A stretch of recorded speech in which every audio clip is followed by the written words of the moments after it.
I keep telling people that there is no perfect manual to run your marriage. There's no perfect manual you can read to prepare yourself for your marriage anyway. So you learn in the marriage. So marriage is that particular school you get to collect certificate before you start schooling. But even in it, you are expected to learn along the way. So I keep telling people that no matter how long you stay in a courtship with somebody, you will never truly know them until you get into the same house, until you start living under the same roof with them. So today's story is about a young lady that happened to work in a school as the school accountant. According to her, she earns 110,000 naira per month. So she met her husband and they dated for 1 year to 7 months before they got married. So according to her, she attends a church where you are not allowed to visit your partner alone before getting married. So she didn't really have time to get to study this particular guy. So fast forward to a few months into their marriage, she said one day her husband just woke up and said, you know what, give me your ATM card. And she gave it to him without even knowing what he wanted to do with it. When there is no trust issues, why would she be asking what he wants to do with the ATM card? So she gave him her ATM card, and before she knew what was happening, when her salary came in, uncle went to withdraw 70,000 out of the money and left 40,000 for her, and still expected her to cater for the house even in the 40,000 naira he left for her in her account. So when she queried him to know what was happening, guy man said he wanted to add the money to his tailoring material business that he was doing, that he was trying to build this tailoring material business. Remember, he didn't carry her along, he didn't plan all this with her, he just collected ATM, took 70,000. She said she didn't say anything. So like that, he kept doing it. She said after some months, she told him, she approached him and said, you know what, my next salary, please don't take anything from me, because I want to change my wardrobe and probably get some shoes for work so that I can just upgrade my wardrobe. The guy started insulting her, calling her names, saying she does not have respect. Why would she want to do that?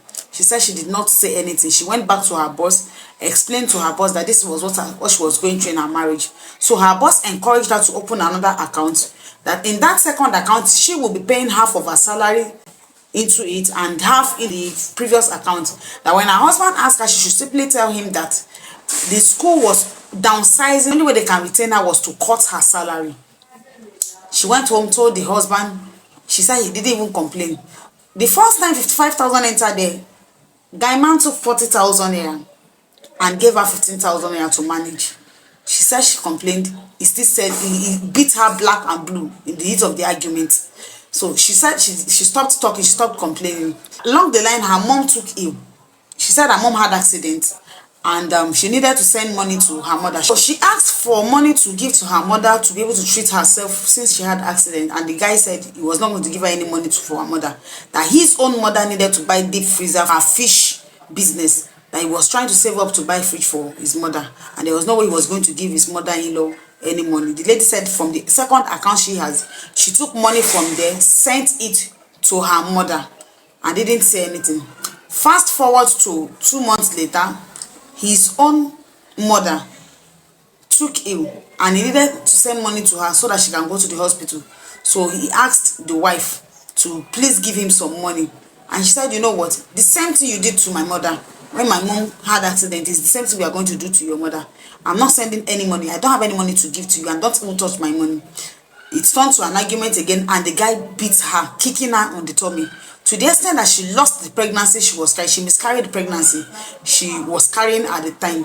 So she said she had it up to the level that she could no longer cope and decided to opt out of the marriage. So she discussed with the woman she stayed with. She did nanny at her place when she was growing up as a teenager, and that the person actually assisted her, gave her 400,000 to rent a new place and move out because the marriage was becoming toxic. So she moved out. Before she moved out, the man tried returning the ATM card that was with him, since money was no longer flowing in as he expected, because it's like she moved all her money from that account. She started collecting her whole salary in the new account. So he wanted to return the ATM, and she said, no, you know what, hold on to the ATM, I'm not interested in it anymore. So fast forward to after the fight, she moved out of the house to the new house that was rented for her. So he started asking people to come and beg her that he wanted them to reconcile. And their pastor, who was in the know of all this violence when the whole thing was going on, was encouraging her to come back home and not leave her husband, that it is not good to leave your husband. When you are married, you are married. It is a sin to leave your husband and be living alone. Come back to her husband's house. She said for the first time in her life, she was disrespectful to her pastor and said, you know what, if you are a man of God, you will not ask me to stay in a marriage where I get beaten every time. That if I die, what is the church going to do for me? So as if that was not enough, even her own mother was now begging her to come back to her husband. That if she refuses to come to her husband, she will die. Because according to her mother is hypertensive and also had diabetes. That if she did not go, she wants to disgrace her. That if she did not go back to her husband, she will die. Now she's seeking for advice. Guys, so personally, I tell people that marriage is not a do or die affair. Hold up, hold up, hold up. Yes, I'm in my marriage. And I have my reason for saying it's not a do or die affairs. Now, like her, according to her, she didn't really get the time to study the kind of person she was going to settle with in the 1 year 7 months they dated. Of course, we heard people that dated for just a few months and got married and their marriage is actually thriving. Now, staying in a courtship with someone does not guarantee that you automatically know them 100%. There's no way you can even know anybody 100%. Even in marriage, you keep learning new things unfold about your partner until you people get old, and even until death do you part. So you can't know somebody totally. Now, what am I saying in essence? Marriage is never a do or die affair. I am someone that always encourages someone to endure, at least if it is not toxic, if it is not getting violent, you can still stay, you can manage yourself. But the moment it's involving violence, what will you do? Now, remember that her mother is asking her to stay in this same marriage, that if she doesn't stay, she will die. Somebody should help me ask mama, if she stays in that same marriage and the husband paid her, will she be alive? Or is it not the thinking that will aggravate the hypertension she already has and kill her eventually? So I tell people, when it comes to some things in your life, when it comes to marriage especially, you should be the one doing the thinking. Don't allow people to decide for you what to do about your life. See, you are the one that is in that marriage. You are the one that is living with that partner. Even if his family likes you, if the guy is not so in love with you to like stay with you to the point that he doesn't get violent with you, then you'll be wasting your time, because you're not married to his family totally. Of course, you are married to you are a part of the family now. You have been married into a family, you belong to that family, but you are not married to the family. It's not the family that you are living with. It's not the family that you are in the marriage contract with. For me, the decision to leave the house is the best, because if she continues to enjoy it, one day she might end up being unliked because she decided to stay, and because of what her mother will say or what the society will say. The society will move even after you are gone. The society will talk when you are alive, and they will say all kind of things that you left your marriage, you want to be wayward and greedy. But when you die, when anything happens to you, the society moves on, even without you. People will only rant on social media for a few days, and remember, the social media is not even a courtroom. People will rant, your social media in-laws will talk and do all kind of things, but the truth remains that you are the one that knows where it's pinching you.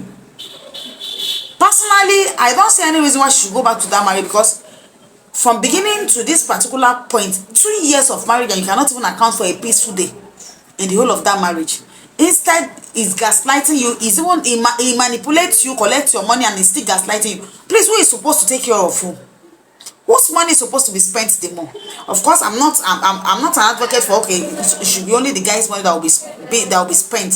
But also, I'm an advocate that as a man, the moment you decide to get married, you should be able to take care of your partner, irrespective of what happened. Not that you now collect her money, make her look like she's working for someone else, she's working for a tax master. I don't see any reason why she should go back. That is my opinion. The choice is still left to her. So if the only reason she wants to go back to that marriage is because she doesn't want her mother to die, if she goes back into that marriage and eventually she dies, the mother will leave if she will leave. If the mother is going to die, she will die. If it is not yet her time, she will not die. So please, for your sanity and for your well-being, think of yourself first before you think of your mother. So guys, I don't know what your thoughts are in the comment section. And to also single ladies out there, please always look before you leap. Guys, it's not only about ladies now. There are some ladies that are violent too. At least I have a friend that was discussing with me what his ex-wife did to him. Like, this lady practically beats him. practically beat him. Men go through domestic violence, women go through domestic violence, but the thing is, the one that comes out is the one you will know. If you stay in that particular marriage and the guy unalive you or you unalive that person, once one person is gone, the story will never be complete because the other person will not be there to tell his or her own side of the story. Please, can we normalize being rational about our decisions when it comes to our marital journey? See, it is a personal decision. Nobody should be the one making that decision for you. Nobody should tell you compulsorily you must stay in that marriage. Nobody should tell you you must leave that marriage. Sit down, decide what works for you. If it is not working, it is not working, and there's nothing you can do about it. You can't force a man to love you. Likewise, you can't force a woman to love you. The moment the love dies, that's if the love was not strong from the beginning, the moment it dies, everything you do begin to irritate them. Get it right. You can make mistake in every other aspect of your life. Please don't make mistake in marriage. That will be the worst thing you do to yourself. That will be an undoing to your own self. Guys, let me know what your thoughts are and the advice you want to give to this lady in the comment section.